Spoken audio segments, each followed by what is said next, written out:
in the anchor spot. Ready to go, George? Ready to go. A nice hand, ladies and gentlemen. This guy's terrific. George Rini! Come on, give him a hand! George Rini! Oh, man, it's a lovely crowd. Thank you, Peter. Great introduction. Great comic, huh? Boy, I tell you, let's hear it from Peter Bass. I wish I was you, Peter. Because then I would kill myself.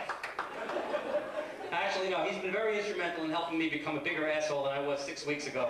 So, thank you very much. I appreciate it. You know, my career is going pretty well. In 1974, I graduated from Burger King's Whopper College. And in 1986, I graduated from Northwestern Mutual Life's Insurance University. And now I'm a proud graduate of Stand-Up University. I think my next class is going to be how to survive being homeless. You know, I'd like to tell you a little bit more about myself. I come from a long line of kleptomaniacs. Yeah, this is true. Sorry, guys.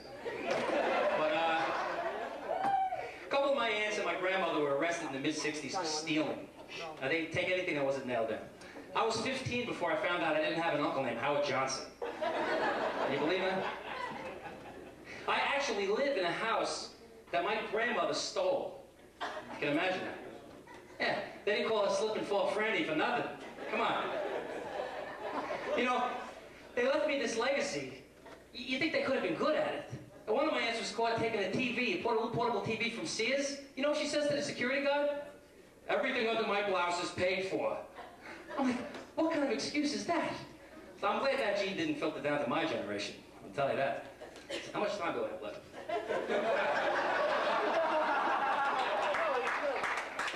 You know, my mom was cool.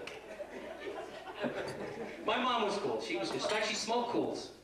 4 packs a day for 20 years. You imagine that?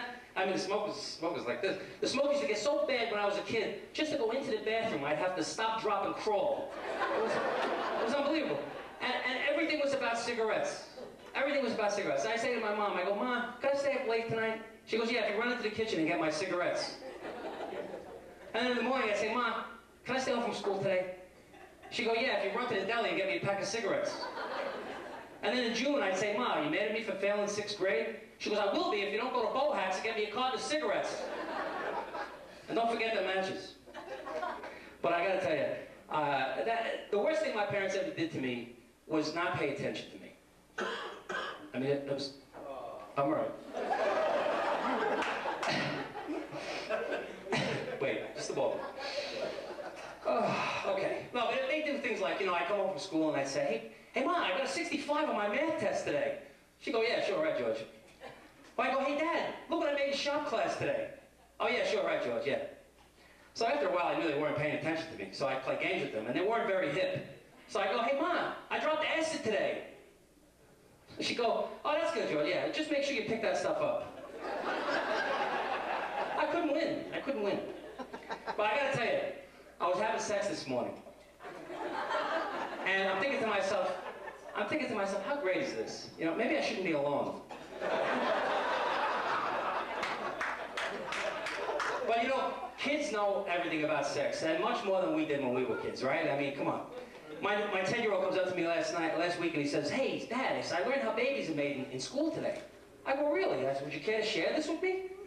And he goes, "Yeah." He says, "A man inserts his penis in a woman's vagina and ejaculates sperm. The sperm fertilizes the egg turns into a fetus, and then 9 months later, the baby's born either vaginally or cesarean." I turned to my wife, I go, "Is this right?"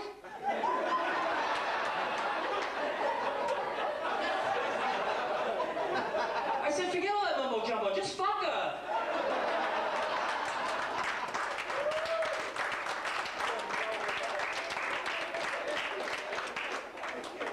Which one is mine?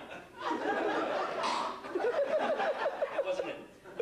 You know, but that kind of advice could work against them later on in life, especially in the teen years. You know, I mean, with teenage pregnancy and things like that, it could get bad. It was so bad in my daughter's high school last year, they actually crowned a prom queen mother. Can you believe that? It was unbelievable. How many Star Trek fans we got here?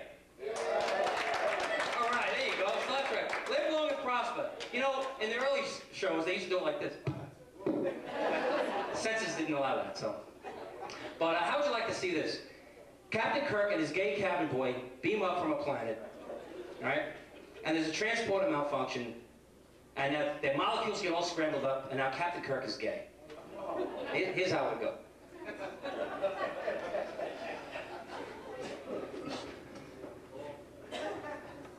Captain's log. Ooh, log.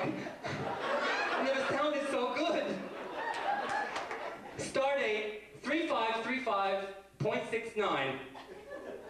.69. The crew has informed me that I have changed somehow due to a transporter malfunction. Well, I don't think this is true. My eyes have been opened. I feel fabulous. I'm the queen of the universe. But I must do something with this flying boat. It's disgusting. All senior staff to my... Oh, staff. Wait. All senior members to my... Oh, members? Wait, I got it. All senior, big, giant staff members to my ready or not room.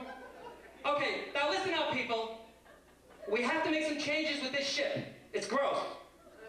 First thing, number one, I want to bring in more windows to all the cabins.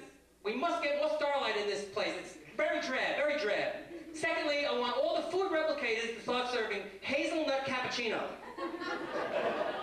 And thirdly, dress code must change.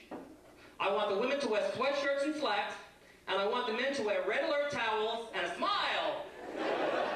And by the way, Mr. Sulu, could you report to my quarters immediately? We must discuss this Asian thing you have going on. It's fabulous. And by the way, bring a couple of tribbles and some KY jelly. Thank you.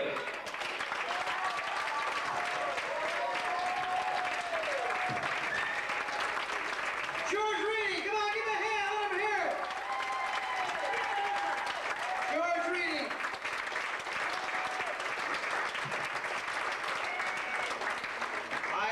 I noticed in the class that George really enjoyed doing that gay impression. He wanted to keep doing it, and I think he's better at it than he wants to admit.